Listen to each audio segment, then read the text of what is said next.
샬롬! 여러분, 잠언은요, 부와 가난에 대해서도 말을 하고 있습니다. 우리가 얼핏 생각하기에 기독교는, 또 예수님의 가르침은 뭔가 이 부요함에 대해서 어떻게 생각하고 있는가 라고 했을 때 그냥 좀 부정적이다 이렇게 생각할 수가 있습니다. 왜냐하면 그런 말들이 많이 있거든요.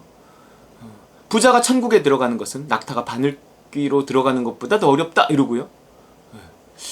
그 가난한 자가 복이 있다 뭐 이러면서 마치 공산당이 막 쳐들어오면 부자들, 지주들 먼저 찾아내갖고 막 이렇게 죽이고 그렇게 하듯이 마치 그런 공산주의 사상 같은 그런 생각을 기독교가 가지고 있고 예수님이 가지고 있다 이렇게 생각할 수가 있습니다. 그러나 성경은요, 부 그 자체에 대한 어떤 판단, 나쁘다, 좋다 하는 판단을 가지고 있는 것이 아니고 그가 그 부를 이루기까지 이 모두가 다 부요하려는 세상에서 그 경쟁에서 이겨갖고 그 부를 얻었다는 것이 무엇을 의미하는가 이렇게 보는 거죠. 그렇게 해서 얻은 부를 그가 또 어떻게 사용할 것인가? 그거 너무 뻔하지 않나? 뭐 이렇게. 근데 그 부를 이루기까지의 그 과정이나 그 부를 어떻게 사용하느냐가 뭔가 성경적이지 않다는 거예요. 성경적이지 않다는 것은 뭐예요? 그것이 하나님의 뜻이 아닐 수가 있다는 거죠. 그 돈을 모으는 과정이나 돈을 쓰는 모습이 하나님 뜻에 합당하지 않다는 거예요. 그렇다면 그 부자가 과연 따름이 없는데 누림이 있겠냐? 천국에 가겠냐? 하나님의 사랑을 받겠냐? 이렇게 나오는 겁니다. 그 부를 이루는 과정과 그 부를 사용하는 모습이라는 것은요, 대부분 자기 자신을 기초로 하고 있단 말이에요. 탕자가 그 아버지 재산을 가지고 나갈 때 잘해보려고 나간 거예요. 그거 다 까먹으려고 나간 거 아닙니다. 그거를 종잣돈으로 해서 뭔가 이게 큰 성공을 이뤄보고 싶었던 거예요. 근데 아버지 밑에서 이렇게 나와버리니까 그 자유가 있잖아요. 처음에 느끼는 그 자유. 그래, 내가 조금만 놀다가 해야지 이런 게 뭐 그 돈을 노리는 그 나쁜 친구들을 만나고 뭐 이러면서 쫄딱 망해버린 거란 말이에요. 잘하려고 해서 나갔다고요. 그렇게 뭔가 이 치열한, 모두가 다 내가 가진 돈을 노리는 이 치열한 세상 속에서 내가 그 돈을 버는데 성공한다? 그것은요, 어마어마한 능력입니다. 그 사람의 능력이에요. 굉장히 이렇게 똑똑한 거고요. 의지가 굉장히 강한 거고요. 남의 말에 함부로 이렇게 속는 사람도 아니고요. 마음이 약한 사람도 아닙니다. 그 사람은요, 자기의 영리함과 강한 마음과 쉽게 속지 않고요. 다 노리거든요. 막 늑대, 이리떼처럼 달려들거든요. 내가 뭐 가진 것이 없어. 그러면 나한테 뺏어먹을 것이 없잖아. 그럼 밟아버립니다.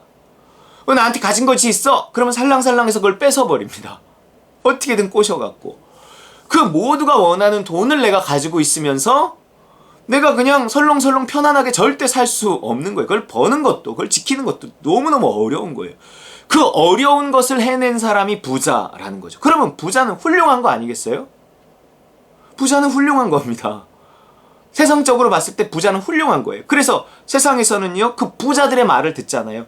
동영상에 나와갖고 돈은 이렇게 버는 거야, 성공은 이렇게 하는 거야, 인생은 심지어 인생에 대해서 말해요. 인생은 이렇게 사는 거야 라고 말하는 사람들의 99%는 다 부자들이란 말이에요. 거기 뭐 자기 실패하고 자기 가난한 이야기를 나와서 한다? 뭐 그런 것도 참고로 들어볼 수는 있겠지만 조회수가 그렇게 나오진 않을걸요. 그렇기 때문에 이 부자들을 세상은 존경합니다. 오늘 옛날에 뭐 위인, 영웅 뭐 있었단 말이에요. 근데 지금 위인, 영웅 대다수가 그 부자들입니다. 스티브 잡스가 그러고요. 뭐 일론 머스크가 그러고요. 오늘날의 영웅이라는 사람이 뭐 정치적으로 글쎄요, 뭐 군에 가서 뭐 전쟁을 통해서 글쎄요, 뭐 올림픽의 영웅 글쎄요, 뭐 있겠죠. 그러나 지금 사람들이 다 추구하는 것이 이렇게 돈, 물질이기 때문에 지금 누가 돈을 더 많이 벌었느냐. 그 사람의 말을 듣고 그 사람을 추앙하고 존경하는 시대란 말이에요. 그러기 때문에요. 오늘날 모두가 돈을 원하고 있고 돈을 치열하게 경쟁하는 속에서 그 돈을 벌었다는 것은 대단한 것입니다. 존경받아 마땅한 거죠. 그러나 하나님이 그에 대해서 왜 부정적으로 이야기를 하는가 하는 거죠. 부자가 천국에 들어가는 것은 낙타가 바늘귀에 들어가는 것은 더 어렵다. 이렇게 하나님은 이 세상에 대해서 가난한 자를 택하사 믿음에 부여하게 하시고 자기에게 약속하신 나라, 자기가 약속하신 그 나라, 하나님의 나라를 유업으로 선물로 주지 않느냐. 오늘날 세상 나라 하나님 나라가 겹쳐진 이 세계에서 하나님 나라에 속해서 살아갈 사람이 누구냐? 부자가 아니라는 거예요. 가난한 사람이라는 거예요. 그러면 부요함이 나쁜 건가요? 부자는 왜 이렇게 괄세를 받아야 되나요? 우리 기독교는요, 부에 대해서 이렇게 뭔가 약간 부자에 대해서 부정적인 이야기를 하고 있음에도 불구하고 여전히 실제는 어때요? 실제는 다 부를 추구하고 부자 되기를 원합니다. 가난한 자가 복이 있다고 했는데 그 말은 굉장히 이렇게 귀에 들어오지 않아요. 모두가 다 부를 추구하고 부요해지기 위해서 신앙을 이용하고 예수 믿고 복받아 부자 되자, 이제 이런 기본적인 생각을 가지고 신앙생활 하는 경우가 많다는 거예요. 어찌 할까요? 과연 성경은 뭐라고 일단은 왜 부에 대해서 부정적으로, 부자에 대해서 부정적으로 말하는 건가요? 여러분, 신앙이라는 것이 뭐예요? 하나님과의 관계예요. 그 하나님과의 관계이기 때문에 우리 인생의 피조물의 목적이 뭐냐면 스스로 신이 되는 것이 아니라 신에게 가까이 가는 거예요. 그것이 인생의 목적이란 말이에요. 스스로 신이 되려고 할 때, 선악과를 따먹었을 때 인간은 망가지고 하나님에게서 멀어졌단 말이에요. 그러면서 실패가 왔다는 거예요. 인간은 진정한 자유를 얻었다 이렇게 말하는 사람도 있지만 아니에요. 죄의 노예가 된 거지 자유를 얻은 것이 아닙니다. 자, 인간은 스스로 신이 되려고 하면서 하나님에게서 멀어졌고, 지금은 마찬가지예요. 돈을 갖는다라는 것은요, 마치 선악과를 따먹는 것처럼 스스로 신이 되려고 하는 의도가 그 가운데 있습니다. 왜요? 오늘 돈 없이 안 되는 게 있어요? 황금 만능주의라 그러잖아요. 돈이면 뭐든지 되는 세상입니다. 그렇기 때문에 마치 신과 같이 되는 거예요. 신과 같이. 돈을 갖는다는 건, 돈을 번다는 건, 부자가 된다는 건 어마어마한 능력을 갖고 힘을 갖고 사람들을 조종할 수 있고요. 사람들의 사랑과 인기를 끌어모을 수도 있어요. 그 어마어마한 능력이 돈에 있습니다. 왜요? 모두가 다 돈을 원하니까. 수요 공급의 법칙 있잖아요. 공급되는 돈은 적은데 수요는 많아. 그러니까 돈의 가치가 올라가는 거죠. 사람들은 지금 다 돈의 가치를 너무 많이 올려놨어요. 원하는 사람들이 많기 때문에. 돈도 많아졌지만 돈을 원하는 사람들이 훨씬 더 많아졌고, 더 많은 돈을 원하는 사람들이 많아졌기 때문에 돈의 가치가 올라가고 돈은 더 신의 자리로 가버린 거예요. 그러니 이 돈을 가지고 있는다, 또 돈을 가지려고 한다라는 것이 하나님 보기에 좋지 않은 것입니다. 마치 선악과를 따먹으려고 하는 거예요. 선악과를 따먹는 것입니다. 그리고 스스로 신이 되려고 하는 거예요.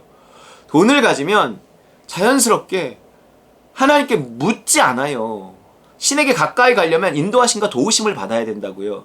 인도하심과 도우심을 하나님을 의지하지 않고 자기가 가진 돈, 능력을 의지해서 자기 뜻대로 어떤 선택을 하고 그 선택한 것을 이룰 수 있는 능력, 뭐든지 되니까 돈을 가지면. 그런 것을 통해서 우리가 하나님께 가까이 갈 수 없다는 거예요, 기본적으로. 그것이 돈의 속성이에요. 그러니 돈을 긍정적으로 이야기할 수 없는 것입니다. 하나님의 신에게 가까이, 그래서 그분의 사랑을 통한 행복, 이것이 인간의 궁극적인 행복인데 스스로 신이 돼서 그 돈을 통한 행복 이렇게 추구해버리니 뭔가 하나님의 길과 인간의 길이 달라져 버리는 거예요. 그러니까 신에게서 멀어지는 거죠. 그것은 곧 사망이란 말이에요. 그러니 그 돈에 대해서 긍정적으로 이야기할 수 있겠느냐고요. 그럴 수 없다는 거죠. 이게 돈의 속성이에요. 그러면 이렇게 생각할 수 있죠. 아니, 돈이 있어도 돈을 의지하지 않고요. 하나님을 의지하고요. 돈이 있어도요. 돈의 능력으로 살지 않고요.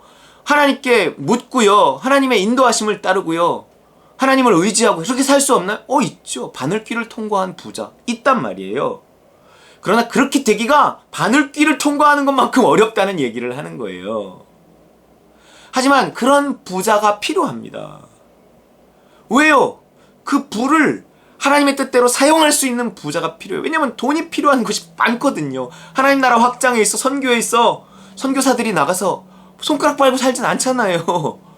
이 한국에서 보내준 선교비로 산단 말이 누가 보내줄 거예요. 물론 가난한 사람의 작은 돈이 모여서 그 일을 하기도 하지만 어떤 부자의 큰 돈도 필요한 영역이 많이 있단 말이에요. 하나님은 그렇게 사용하시는 부자들이 있다는 거죠. 은사적으로 사용하시는. 근데 그걸 너무 일반적으로는 쉽지 않습니다. 그래서 모두가 다 그 길을 추구하면 안 돼요. 그래서 기본적인 생각은 부는 이렇게 위험한 거구나. 그래서 하나님이 나에게 안 주시는 거구나. 쉽게 이 기본적인 생각을 가지고, 그러나 하나님, 내가 또한 물질을 통해 하나님께 쓰임받기 원합니다, 이 소원을 가지면 하나님이 뭔가 믿어지고 때가 됐다고 생각하면 맡기실 거예요. 다윗처럼. 다윗은 왕이었는데 그 왕의 권한을 쓰지 않고, 왕인데도 자기가 할 수 있는 일들인데도 하나님을 의지해요. 왕의 권한으로 할 수 있어요. 하지만 하지 않아요. 하나님께 물어요. 여러분, 그것이 하나님 마음에 합한 사람입니다. 없어서 못하는 거, 그거는 별로 인정받기가 어려워요. 그러나 있는데도 안 하는 거, 그리스도인의 진정한 자유, 성숙함이거든요.